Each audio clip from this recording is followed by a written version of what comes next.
Hi friends, இப்போ நம்ம மகாநதி பார்க்க போகிறோம். மகாநதியில் வந்துட்டு நம்ம காவேரியோட அம்மா இருக்காங்களே, அவங்க வந்துட்டு என்னடி லைஃப்பில் நீங்கள் 2 பேரும் ஒன்றா சேர்ந்து கீழ்ந்து வாழ்ந்துட்டீங்களா, சொல்லி தொலையேண்டி அப்படின்னு சொல்லிட்டு கேட்குறாங்க. கேட்க கேட்க மலரும் ஞாபகம் வருது. மலரும் ஞாபகம் வந்ததோ கடை கண்ணீரும் சேர்ந்து மலைமலையாக ஊற்றுதே. இந்த பிள்ளைய இவ்வளோ டென்ஷன் பண்ணுறியம்மா அப்படிங்கிற மாதிரி இருக்குது. அது மட்டும் இல்லைங்க, திரும்ப திரும்ப கேட்குறேன் நீ, திரும்ப திரும்ப கேட்குறேன் நீன்னு சொல்லிட்டு ஹை பிபி ஆகிட்டாங்க. ஹை பிபி ஆனவங்க ஐயோ அம்மா வாச்சேன்னு அடங்கி போயிட்டாங்க. இன்னொரு பக்கம் சத்தியம் மேலே சத்தியம் வாங்குது. 2வது சத்தியம் வாங்கும்போது கபுக்குன்னு கோழி அமுக்கிற மாதிரி வந்து அமைக்கிட்டாங்க நம்ம கங்கா. அவ விருப்பத்துக்கே விடாமான்னு சொல்லிட்டு சொல்ல, அதுக்கப்புறம் கங்கா மேலே கோவப்பட்டாங்க. உனக்கு என்னடி ஒன்றும் தெரியாது, நீ கம்முனு கடை அப்படின்னு சொல்லிட்டாங்க. எம்மா காமாச்சி நீ கம்முனு கடை அப்படிங்கிறாங்க. இவங்க மாற்றி மாற்றி கம்முனு கடைன்னு சொல்லிட்டு இருக்கதை பார்த்தோன்னே கோவம் வந்துருச்சு நம்ம எல்லாருக்கும். ஆடியன்ஸே பாவங்க வெறுப்பில் இருக்காங்க. எவ்வளோ நாளுங்க நம்ம விஜயும் காவேரியும் பிரித்து வைப்பீங்க?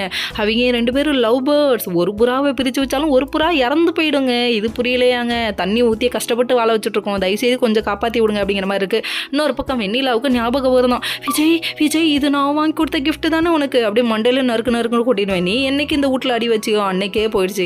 எல்லாரோட சந்தோஷமும், அதுவும் ஆடியன்ஸோட சந்தோஷம் முழுசாக போயிடுச்சு அப்படிங்கிற மாதிரி இருக்குது.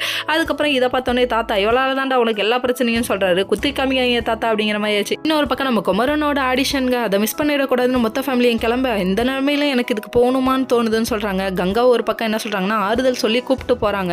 கூப்பிட்டு போனோன்னே இவர் ஆக்டிங்கில் பின்னி பெடல் எடுக்க இதை பார்த்தோன்னே பேரானந்தப்படுறாங்க. அந்த இடத்துல வந்து நிற்கிறது யாரு, நம்ம விஜய் பாரு அப்படிங்கிற மாதிரி ஆச்சு. அதுக்கப்புறம் அவர் பேசிக்கிட்டு இருக்கும்போது ஒரு அண்ணனோட வாழ்க்கையில் ஒரு தங்கச்சிக்கு பண்ணக்கூடாத விஷயத்த பண்ணிட்டேன், அண்ணன் அசால்ட்டாக இருந்ததுனால தங்கச்சியோட வாழ்க்கை போயிடுச்சு அப்படின்னு சொல்கிறாரு. அது அப்படியே பார்க்கணுமே, சென்டிமெண்ட்டாக முடிச்சிட்டானுங்க.